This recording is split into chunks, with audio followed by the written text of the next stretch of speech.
Bonjour à tous, eh bien on se retrouve ce mercredi à la Capelle, au Petit Trot, avec 14 partants. Il y a une pénurie de partants en ce moment. On a vu mardi 5 forfaits, il n'y avait plus d'intérêt dans le quintet, c'est bien dommage.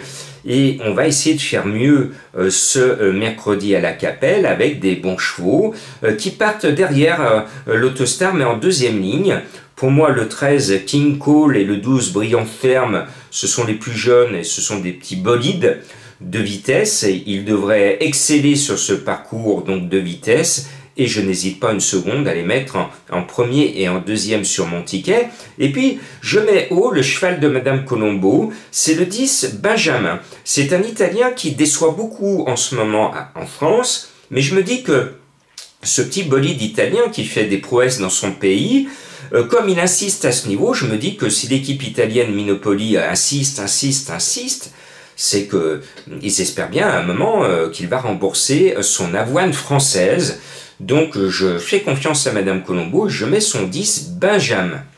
J'aime bien ensuite le 5 Eke Juolo qui est confié à Eric Raffin. Alors ces dernières courses ne sont pas splendides, notamment la dernière où il déçoit au monté mais il n'est pas fait pour porter l'homme. On le rachète.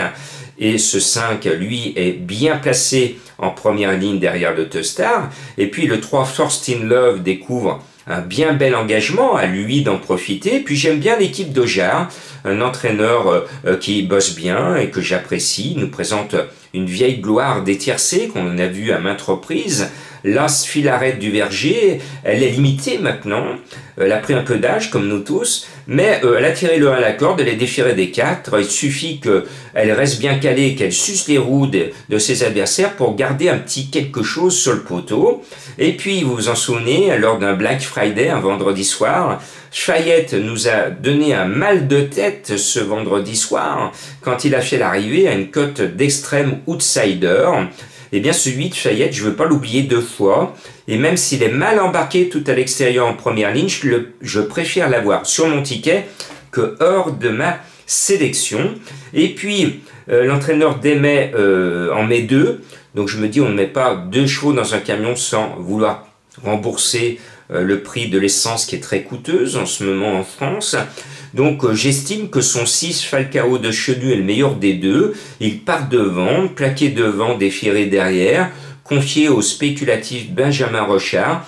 L'animal est très décevant, son papier n'a rien d'extraordinaire, mais il a couru en regain de forme récemment dans un lot moyen. Pourquoi pas, là je joue plus Benjamin Rochard que le cheval. Voilà, je vous avoue mon choix. Et puis j'ai une énigme du jour pour vous faire découvrir un cheval mystère. Les chevaux mystères font leur entrée. Si vous êtes gourmande ou gourmand, vous allez le trouver facilement, mais attention, il va vous coller aux dents. Qui est-il? À vous de le découvrir.